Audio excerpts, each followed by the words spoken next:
Meus irmãos, vamos fazer a leitura da palavra de Deus na carta de Paulo aos Filipenses. Mas vamos começar a exposição da carta aos Filipenses. E convido os irmãos para que nós façamos a leitura no primeiro capítulo. Faremos a leitura dos primeiros 2 versos, versículos 1 e 2.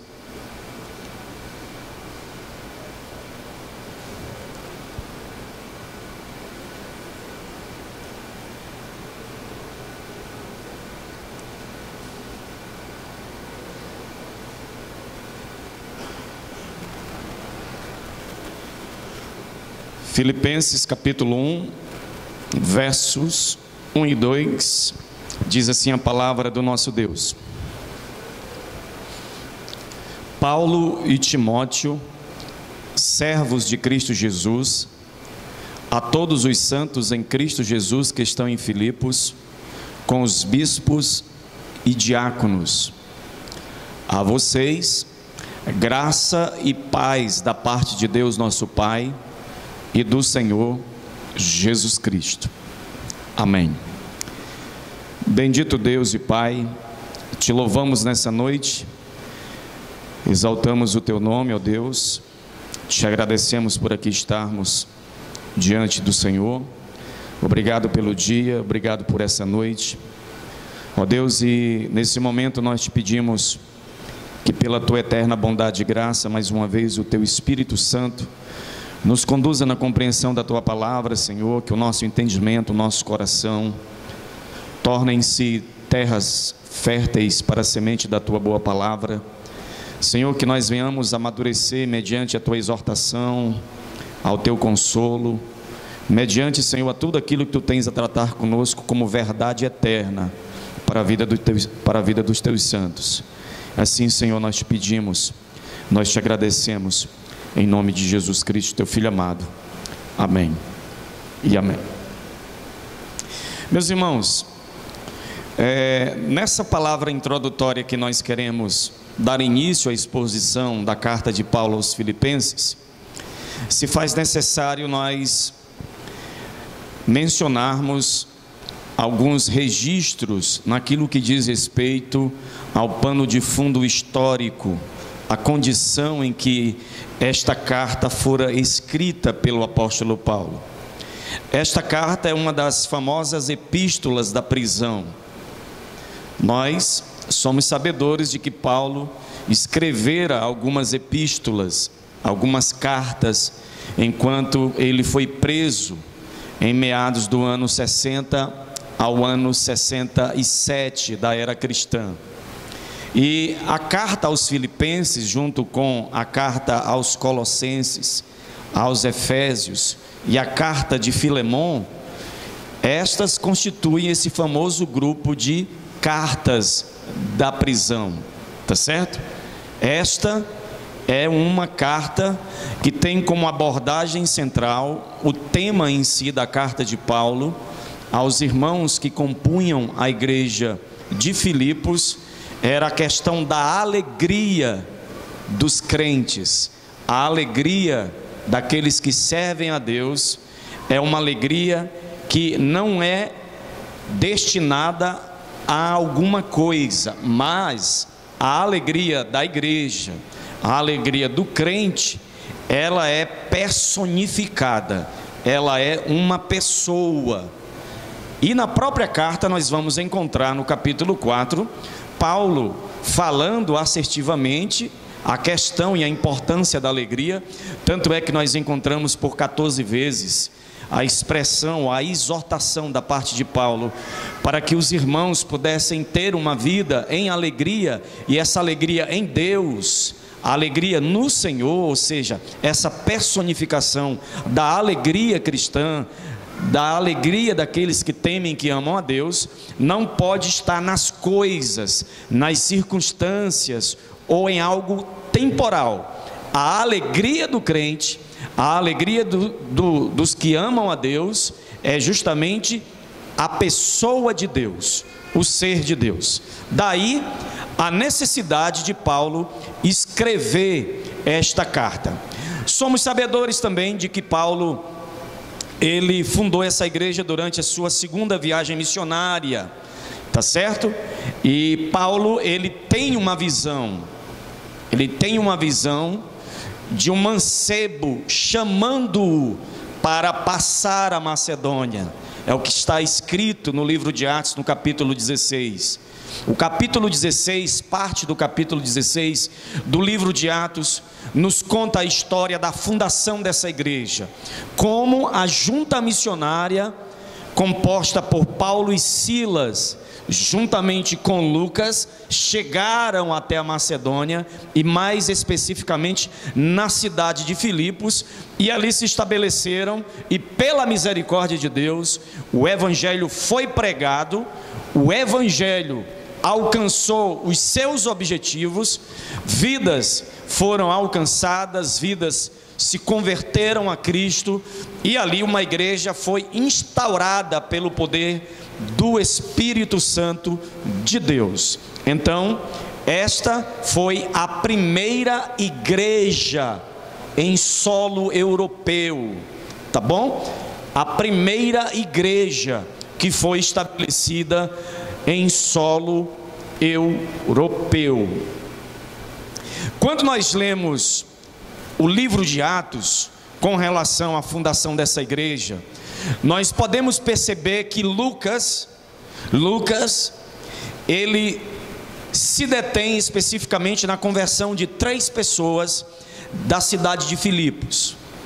Houve muitas conversões, muitas vidas foram alcançadas pelo poder do evangelho, mas por alguma causa, por algum interesse divino, Lucas, ele é inspirado para mostrar-nos a conversão de pelo menos 3 pessoas.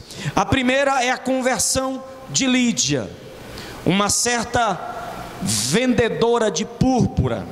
Ela era uma comerciante, e a palavra de Deus diz no livro de Atos 16, verso 14 e verso 15, que Deus abriu os olhos. Olha só a expressão que Lucas utiliza para expressar a conversão de Lídia. Deus abriu os olhos do coração de Lídia para ver a Jesus e crer naquilo que Paulo proclamava. Ou seja, mais uma vez, as Santas Escrituras nos deixam mais do que convictos de que a salvação, do início ao fim, é uma obra exclusiva de Deus.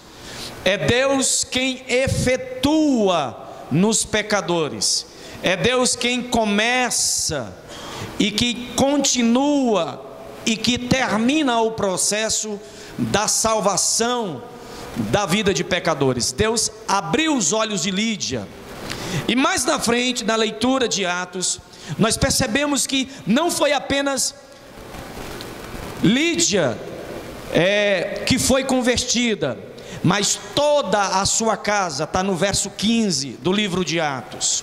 Além disso, meus irmãos, a casa de Lídia, nos diz a história eclesiástica, ela se tornou ou se transformou a primeira sede da primeira igreja da Europa, a igreja de Filipos. E o interessante é que nós devemos aprender uma grande lição de Deus, é que a abertura do coração de Lídia resultou na abertura de sua casa, e isso se tornou a provisão de Deus para que a equipe missionária que ali estava, composta por Paulo, Silas e Lucas, se estabelecesse na cidade de Filipos. Então, a grande verdade de Deus para nós é: quando o coração se abre, a casa também é aberta. Quando o coração se abre, os demais departamentos daquilo que nos diz respeito, não somente com relação ao nosso ser, mas às nossas posses, tudo aquilo que está no nosso gerenciamento ou no nosso alcance, também é aberto para que Deus, Ele tenha livre acesso para o propósito maior da pregação do seu santo evangelho. Coração de Lídia sendo aberto, a casa de Lídia também é aberta. O coração do pecador, quando é aberto, a sua casa também é aberta. E não somente Lídia experimentou isso, mas nós também, nós podemos ser testemunhas vivas daquilo que está expresso na palavra de Deus, no que diz respeito à experiência de Lídia. Deus abriu o nosso coração e consequentemente a porta da nossa casa também foi aberta para Deus e para o seu santo evangelho. Louvado e exaltado seja o nome do Senhor Jesus Cristo. A segunda conversão que Lucas também menciona no livro de Atos é aquele episódio que todos nós conhecemos, que é a libertação daquela jovem possessa. Embora Lucas não declare a conversão em si e o batismo daquela jovem escrava, o fato da sua libertação ter ocorrido entre as conversões de Lídia e o carcereiro, entenda bem que a conversão ou a libertação daquela jovem possessa, ela está entre a conversão de Lídia e a conversão do carcereiro. E a gente, quando vê o pano de fundo histórico do livro de Atos, esses três acontecimentos acontecendo, um interligando-se ao outro, e o propósito divino sendo estabelecido na cidade de Filipos, uma igreja sendo edificada pelo poder do Espírito Santo e pelo poder da pregação do Evangelho, nós percebemos a grande e eterna sabedoria de Deus, meus irmãos. Aquela jovem, ela torna-se membro da igreja de Filipos, ela é liberta por demônios que a oprimiam. Aquela jovem, ela era um objeto de lucro para homens perversos que viviam em nome do paganismo ou da espiritualidade pagã que era vigente naqueles dias na cidade de Filipos. Todavia, meus irmãos, a igreja em Filipos da Macedônia começou com duas mulheres, uma judia, que sem dúvida alguma era desprezada pela comunidade romana, que era Lídia, e uma jovem escrava que era possuído por um espírito adivinhador e era escrava de homens gananciosos. Então nós percebemos essa transição: Lídia, a jovem possessa, e agora, se você já leu o livro de Atos, você vai ver aonde isso vai desembocar. O fato de a jovem ter sido liberta da opressão dos demônios, isso resultou em uma prisão ilegítima de Paulo e Silas, onde eles foram guardados em uma prisão, em uma masmorra. Mas antes disso acontecer, Paulo e Silas, eles foram completamente humilhados. Paulo e Silas, eles apanharam por causa deste episódio, ou por causa deste grande feito em nome de Deus: a proclamação da verdade, a libertação dos cativos. E observem, o evangelho, ele é pregado, o evangelho produz uma libertação espiritual tal qual homem nenhum pode descrever, homem nenhum pode mensurar o valor da libertação daquela jovem. Todavia, o resultado da libertação da jovem foi a prisão física dos evangelistas, a prisão física dos missionários. Parece uma contradição, mas não, porque no propósito eterno de Deus, Deus queria alcançar o carcereiro. Paulo e Silas são presos, não por um mero acaso das circunstâncias e dos acontecimentos da história de ambos. Mas Paulo e Silas são presos, porque Deus quer levar Paulo e Silas até o carcereiro. Deus quer alcançar o carcereiro. E aí, meus irmãos, nós devemos encher os nossos olhos de brilho e o nosso coração de gozo, porque nós percebemos que o Deus a quem nós servimos, Ele é tão soberano que Ele conduz a nossa história de uma maneira tal que torna-se antagônicos os acontecimentos particulares da nossa existência. Nós não entendemos certas coisas, mas Deus estabelece seus desígnios, seus propósitos, onde vidas são preciosas, vidas devem ser alcançadas, e o meio pelo qual essas vidas serão alcançadas, nada mais, nada menos será pela via do sofrimento daqueles que amam a Deus. A via do sofrimento daqueles que pregam o santo evangelho de Deus. A via do sofrimento dos missionários de Deus. Hoje em dia se fala muito de missionário, pregadores itinerantes, mas você não vê ninguém sofrendo. É todo mundo viajando, postando selfie no aeroporto, estou indo não sei para onde, ficando em hotel 5 estrelas, com ar-condicionado, fazendo cursinho da Jocum. Foi-se o tempo que a Jocum realmente era uma base missionária, no começo do século XIX, no começo do século XX, perdão, e até meados do ano 80, finalzinho da década de 80. Agora, não há mais missionários. Hoje em dia o que existem são turistas em nome do Evangelho, turistas em nome de Cristo. Não há mais ninguém padecendo tais coisas como esta. Aí você pode contra-argumentar comigo e dizer: olha, os tempos são outros, as condições são outras. Sim, concordo plenamente com você. Entretanto, ninguém mais se dispõe a dar a sua vida pela causa do Mestre, a citar as palavras de Paulo, quando ele reúne os presbíteros de Éfeso, está lá no livro de Atos, e ele vai dizer assim: olha, em nada tenho a minha vida por preciosa, contanto que eu cumpra a carreira que me foi proposta. O entendimento de Paulo era que a causa do santo evangelho era muito mais preciosa, muito mais valiosa do que a sua própria vida. E este deve ser o sentimento que deve encher o coração do crente, o coração da igreja. Isso pode parecer hipocrisia para muitos. Você pode se perguntar, você pode se questionar, você pode questionar a vida de todo mundo. Mas uma coisa eu digo: comece a questionar a sua. Comece a questionar a sua situação. Será que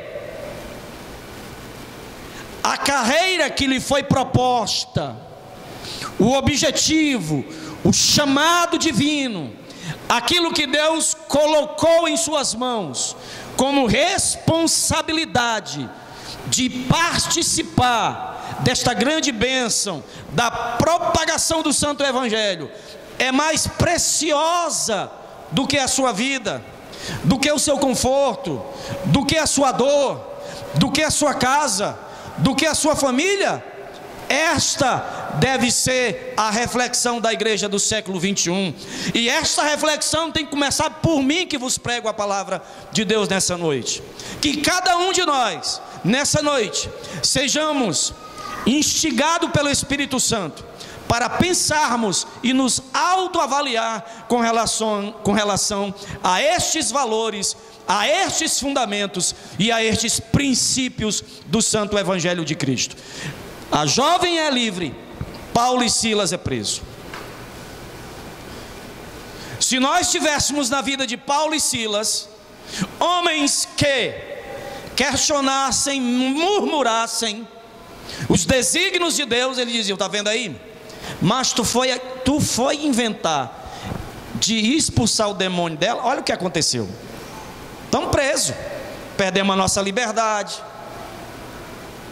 estamos impedidos de ir todos os dias naquele velho local que nós marcamos para orar, para meditar na lei do Senhor. Olha onde nós estamos. Mas não, a palavra de Deus diz que a vida de Paulo e Silas segue como um culto a Deus.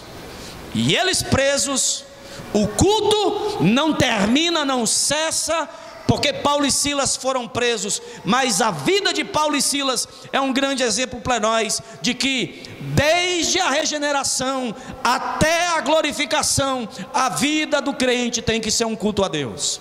Eles estão presos, e a Bíblia diz no livro de Atos, que Paulo e Silas cantavam louvores a Deus. Na prisão teve um culto completo, teve oração, teve louvor e teve pregação. Olha que coisa gloriosa. E hoje nós olhamos para uma igreja caprichosa, melindrosa, uma igreja cheia de mimimi, que para ter culto ela precisa de um bocado de parafernália, ela precisa de um bocado de situações geográfica, tecnológica, ela precisa de muitas coisas. Ela só não pensa que ela precisa e depende do poder do Espírito Santo. Paulo e Silas não têm o equipamento de som que nós temos. Paulo e Silas não têm a central de ar que nós temos. Paulo e Silas não têm o conforto que nós temos aqui nessa noite. Mas Paulo e Silas, amarrado num tronco, eles cantam, eles oram e pregam a palavra de Deus, meus irmãos. Que coisa gloriosa! Que coisa gloriosa! O resultado de tudo isso é o terremoto. Você já viu que todos os pregadores pregam do terremoto, mas eles não dizem o que deve ser dito com relação ao terremoto. Por quê? Porque esse terremoto foi eu não vou dizer esse terremoto foi o terremoto mais estranho, esquisito e indecifrável da história humana. Você nunca leu como é que acontece um terremoto? Vamos supor que aconteça um terremoto aqui na Jurema agora. Aí o terremoto acontece, Kézia, não cai uma parede, preste bem atenção, não cai uma parede das masmorras, da prisão. A única coisa que acontece, o que é? As cadeias são abertas, os grilhões também. Ninguém morre no terremoto, porque o propósito de Deus naquele terremoto era salvar a vida do carcereiro, e o poder do santo evangelho de Jesus Cristo ficasse marcado para a história da humanidade e para a história da igreja. Ninguém ficou ferido, ninguém ficou debaixo de escombros. O terremoto, ele veio tão carregado com a autoridade e com o propósito divino, que ninguém fugiu. Meus irmãos, um terremoto desse, aqui no presídio de Itaitinga, todo mundo corria, é agora, negado, é agora. Mas não, porque Deus tinha um propósito de salvar o carcereiro e a família do carcereiro. Amém, meus irmãos? Observe que esse terremoto foi usado por Deus não apenas para libertar Paulo e Silas, mas também para salvar o carcereiro e a sua família. O carcereiro e a sua família foram salvos imediatamente, e foram salvos para sempre. Está lá em Atos 16:33. Deus é capaz de mover céus e terra, para salvar aqueles que lhe pertencem. Deus provoca o terremoto para libertar Paulo e Silas, mas para salvar o carcereiro e para salvar a família do carcereiro. Meus irmãos, nós temos motivos de sobra para enaltecer, para exaltar, para glorificar a um Deus tão magnânimo como o nosso. Como Deus trabalha em favor dos seus amados.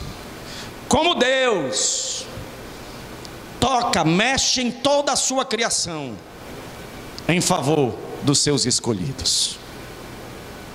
Glória seja dada ao nome de Cristo Jesus nessa noite, por esses feitos, por essas histórias, por esses relatos, pelos que estão acontecendo e pelos que ainda haverão de acontecer até a volta gloriosa de nosso Senhor e Salvador Jesus Cristo.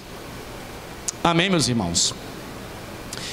Dada essa palavra introdutória, observe que Paulo, no verso 1, ele fala que a carta é destinada a alguém ou a um grupo de pessoas, e ele usa um predicado para este grupo de pessoas.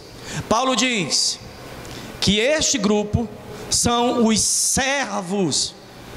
Aliás, Paulo, ele diz que ele e Timóteo, eles são servos de Jesus Cristo. É a identificação de Paulo. Observe que esta carta de Paulo, dentre as 13, é a única que Paulo não começa dizendo que ele é apóstolo, mas ele usa o termo servo, que é o termo do grego doulos, que é literalmente escravo. Por quê? Porque ele quer falar da sua situação. Ele está preso, ele é escravo, mas ele diz: eu não sou escravo de César, eu sou escravo de Cristo Jesus. Quem me colocou aqui não foi César, quem me colocou aqui foi Cristo Jesus.